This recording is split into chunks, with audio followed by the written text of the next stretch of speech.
মোটামুটি আজকের দিনের নির্বাচন কমিশনে আপিল শুনানির যে অভিজ্ঞতা সেটার অনেকটাই পুরোটাই বর্ণনা করেছেন আমাদের নির্বাচন পরিচালনা কমিটির যে আইনি সহায়তা বিষয়ক উপকমিটি আছে তার প্রধান অ্যাডভোকেট জহিরুল ইসলাম মুসা।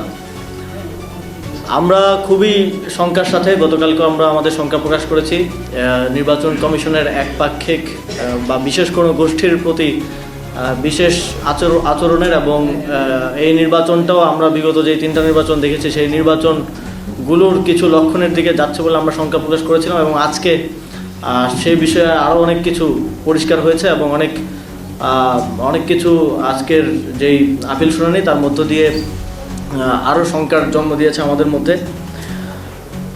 বাংলাদেশের সংবিধানে স্পষ্টভাবে বলা আছে যে কোনো ব্যক্তি যদি কোনো বিদেশি নাগরিকত্ব গ্রহণ করেন কিংবা আনুগত্য প্রকাশ করেন, শুধু নাগরিকত্ব গ্রহণ না, আনুগত্য প্রকাশ করলেও তিনি বাংলাদেশের সংসদ সদস্য প্রার্থী হওয়ার যোগ্যতা হারাবেন।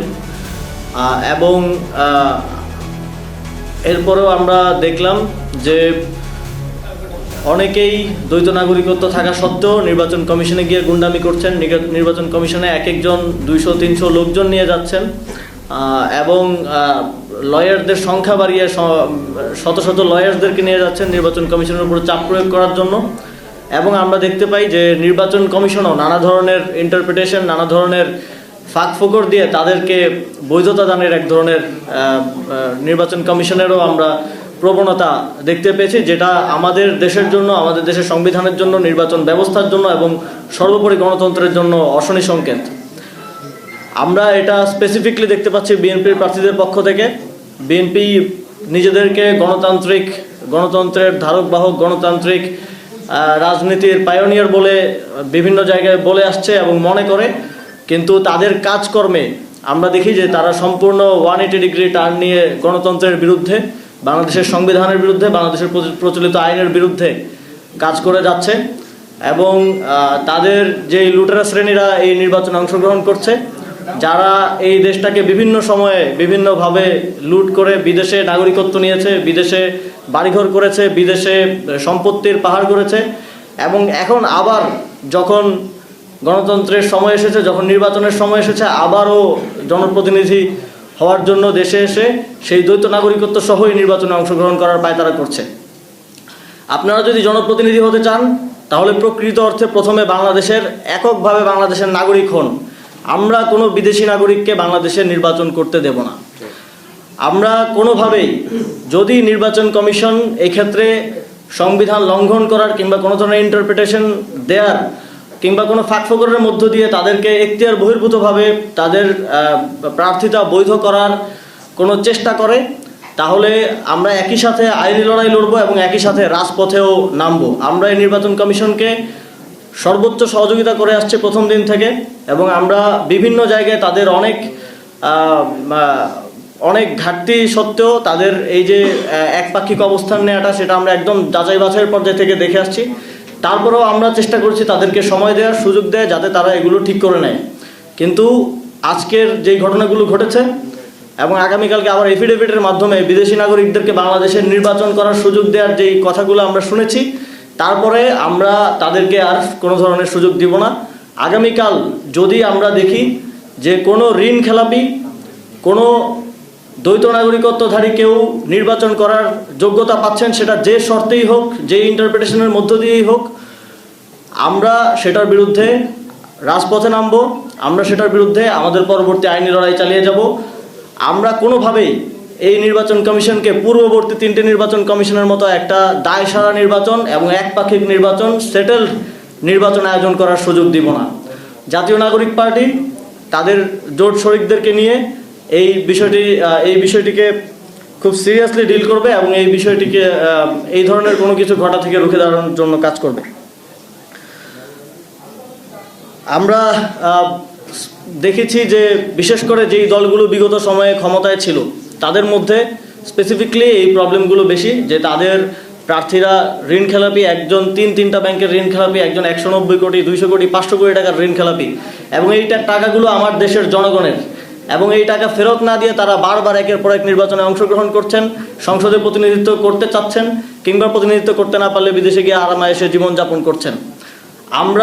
আপনারা দেখেছেন যে জাতীয় নাগরিক পার্টিরও 47 জন মনোনয়নপত্র জমা দিয়েছেন, সেখানে একজন ব্যতীত বাকি সবাই নিষ্কণ্টকভাবে তাদের মনোনয়নের বৈধতা পেয়েছেন।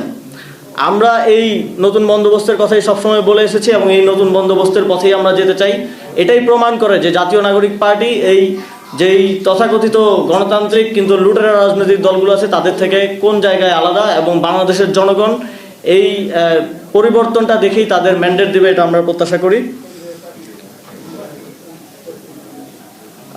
আরেকটা বিষয়, আমরা আজকে অত্যন্ত দুঃখের সাথে জানতে পারলাম যে বিএনপির ফেনী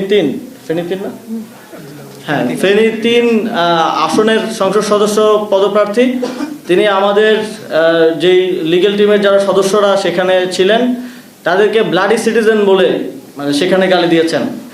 তো আমরা এটাকে গালি হিসেবে নিচ্ছি না, আমরা মনে করি আমরা ব্লাডি সিটিজেন, আমরা এই বাংলাদেশের ব্লাডি নাগরিক, কিন্তু আমরা ব্লাডি ফরেনার না।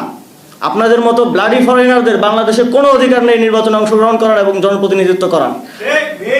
বাংলাদেশের একটা উদীয়মান রাজনৈতিক দল হিসেবে, জুলাই গণঅভ্যুত্থানের থেকে উঠে আসা একটা রাজনৈতিক দল হিসেবে আমরা কোনোভাবেই আপনাদেরকে সেই সুযোগ দিব না।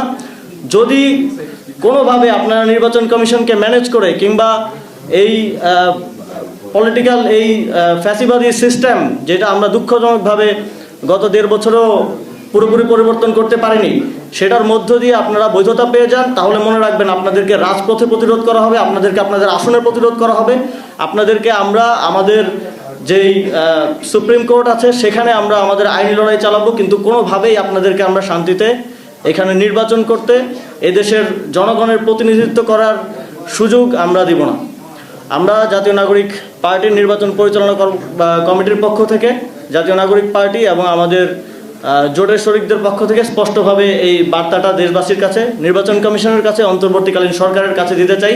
আপনারা কোনোভাবে একটা দায়সারা নির্বাচন করে দিয়ে বা সেটেল নির্বাচন করে দিয়ে পার পেয়ে যাওয়ার কথা ভাববেন না। আপনারা মনে রাখবেন যে আপনাদের ওই চেয়ারগুলোতে যারা পূর্বসূরি যারা বসেছিলেন, যারা এইভাবেই গত 3টি নির্বাচনে মানুষের ভোটাধিকার হরণ করেছিলেন, তাদের পরিণতি কী হয়েছে সেটা আপনারা ভুলে যাবেন না।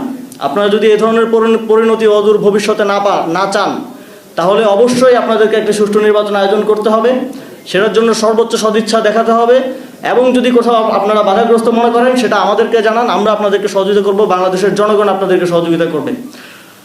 আবারও আপনারা যারা উপস্থিত হয়েছেন আজকের এই সংবাদ সম্মেলনে, আপনাদের সকলকে ধন্যবাদ জানিয়ে আমি আমার বক্তব্য এখানেই শেষ করছি। আপনাদের কোনো প্রশ্ন থাকলে করতে পারেন। আসিফ মাহমুদ, আমি মাঝার স্টার নিউজে কাজ করি। ঘুরে ফিরে একটা বিষয় আসলে নির্বাচন কমিশন একটি দলের পক্ষে কাজ করছে। এই নির্বাচন কমিশন তো অভ্যুত্থানের সরকার দ্বারা গঠিত। আপনারা নির্বাচন চলে আসছে এই সময় আপনারা অভিযোগ করছেন, তাহলে এটা তো আপনারা আগেই বুঝতে পেরেছিলেন। তখন কোনো আপনারা নির্বাচন কমিশনকে দায়িত্ব হস্তান্তর করে নতুন একটা নির্বাচন কমিশনের কথা বললেন না? কেন মনে হচ্ছে নির্বাচন কমিশন আসলে একটা দলের পক্ষে কাজ করছে, একটা সুষ্ঠু নির্বাচন করতে পারবে না? আপনি হয়তো দেখেননি যে জাতীয় নাগরিক পার্টি এই নির্বাচন কমিশনের বিরুদ্ধে রাজপথে অনেক আগেই আন্দোলন করেছে। প্রায় 6 মাস আগে আমরা নির্বাচন কমিশন অবরোধ করা হয়েছিল জাতীয় নাগরিক পার্টির পক্ষ থেকে, এবং আমরা নির্বাচন কমিশন পুনর্গঠনের দাবি জানিয়েছিলাম। এবং আমরা যদি দেখি যে এখন যদি আবার প্রয়োজন হয়, আবার আমরা রাজপথে নামবো, এবং আমরা কোনোভাবে একটা যাচ্ছেতাই নির্বাচন আয়োজন করার সুযোগ দিব না। যদি প্রয়োজন হয় এই নির্বাচন কমিশন পুনর্গঠন করে প্রয়োজনে কিছুদিন দেরি করে হলেও একটা সুষ্ঠু নির্বাচন আয়োজন করাই, যেন তেন একটা নির্বাচন তাড়াতাড়ি আয়োজন করার থেকে সময় নিয়ে একটি সুষ্ঠু নির্বাচন আয়োজন করাটাই থাকবে আমাদের মূল প্রায়োরিটি। আপনি বললেন 6 মাস আগে এনসিপি এই আন্দোলনটা করছে, তখন তো আপনি সরকারে ছিলেন, তাহলে আপনি তখন আসলে বুঝতে পারলেন না যে আসলে এই নির্বাচন কমিশন নিউট্রাল জায়গায় নেই?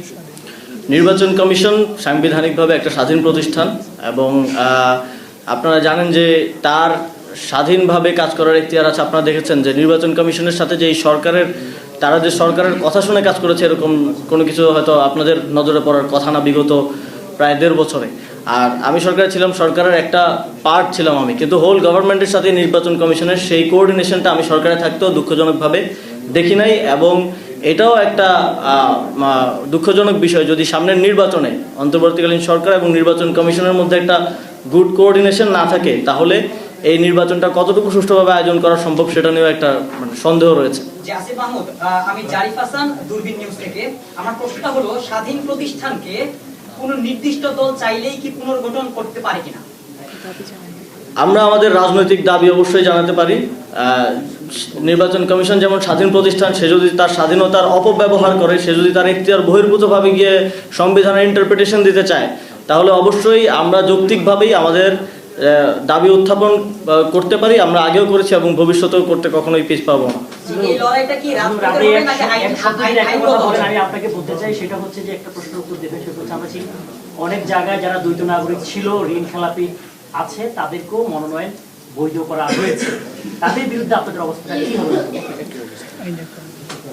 আমরা আমাদের আইনি লড়াই চালিয়ে যাব। আমরা কোনো দ্বৈত নাগরিক, কোনো ঋণ খেলাপিকে নির্বাচনে অংশগ্রহণ করতে দিব না। ইতিমধ্যেই আমরা কুমিল্লা 4 আসনে আপনারা দেখেছেন যে একজন 3টি ব্যাংক থেকে ঋণ খেলাপি, তার বিরুদ্ধে আমরা আইনি লড়াই চালিয়েছি শুরু থেকে এবং সেখানে আমরা বিজয়ী হয়েছি। এবং এটাও একটা উদাহরণ হিসেবে থাকবে যে কোনো ঋণ খেলাপি কিংবা দ্বৈত নাগরিক বাংলাদেশের যেই আগামী নির্বাচন হতে যাচ্ছে আইন ভঙ্গ করে কিংবা আইনের ফাঁক ফোকর দিয়ে নির্বাচনে অংশগ্রহণ করতে পারবে না।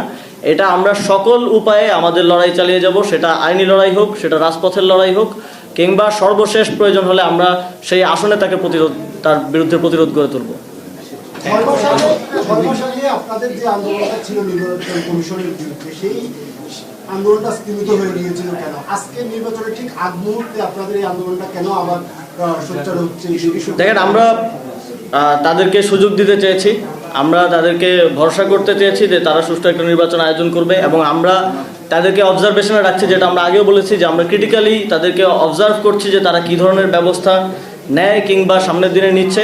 আমরা আগামীকালকে মনে করি আগামীকালকের দিনটা খুবই গুরুত্বপূর্ণ, যেহেতু আপিল শুনানির শেষ দিন আগামীকালকে তাদের অবস্থান এবং তাদের কার্যক্রম দেখে আমরা আমাদের পরবর্তী সিদ্ধান্ত গ্রহণ করব। আমরা মনে করি যে আগামীকালকে হচ্ছে রেড লাইন নির্বাচন কমিশনের জন্য।